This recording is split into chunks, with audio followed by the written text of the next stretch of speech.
Cisco shares are getting hammered this morning. They've been down more than 7% after the largest maker of networking equipment said this quarter's sales will miss analysts' estimates. And CEO John Chambers said there's a, quote, unusual amount of conservatism and even caution among his customers. For more on Cisco's earnings, we welcome Jim Kelleher of Argus Research. Jim rates Cisco a buy, and Bloomberg data show he is one of the most accurate analysts on the stock. His book, Equity Valuation for Analysts and Investors, was published last month. Jim is on the phone with us from Pound Ridge, New York, just north of New York City. Jim, welcome to the show. John Chambers took pains on that conference call yesterday to be cautious and to say that Cisco's customers agree with the Fed's assessment that we're going to see a more modest recovery than we thought. Do you take his comments at face value, or is he trying to lowball estimates here? I don't think he's good morning, Eric, and good morning, everyone. I don't think he's necessarily looking to lowball estimates.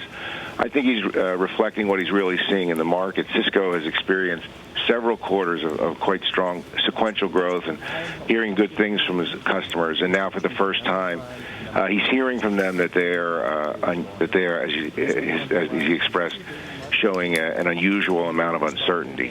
Jim, you know these customers well. Is there any way to say, based on past behavior, whether this caution on the part of customers is deep-seated or just temporary and reflective of some of the volatility and uncertainty that we've seen in financial markets in the economy as of late?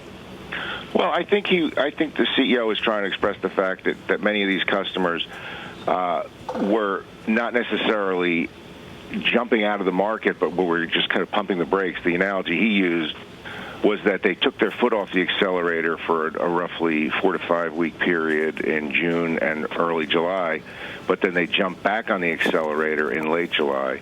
And, you know, in that span, the company experienced something like 23% year-over-year order growth in the quarter, but in that span, order growth fell approximately 10 percentage points below norm.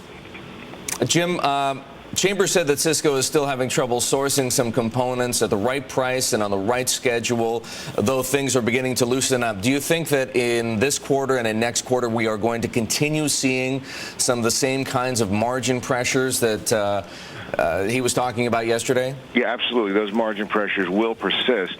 That's almost a silver lining when you think about it. There's concern about demand falling off a cliff, but if the component sourcing issues still persist, it means there is still a fairly good amount of demand. Now, the CEO specified that,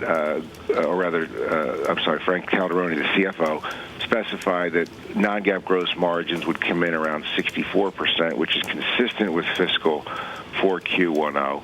And the reason he specified was that that Cisco is really trying to hold its inventories high and fatten up the supply chain so it can keep its own customers' lead times from stretching out too much.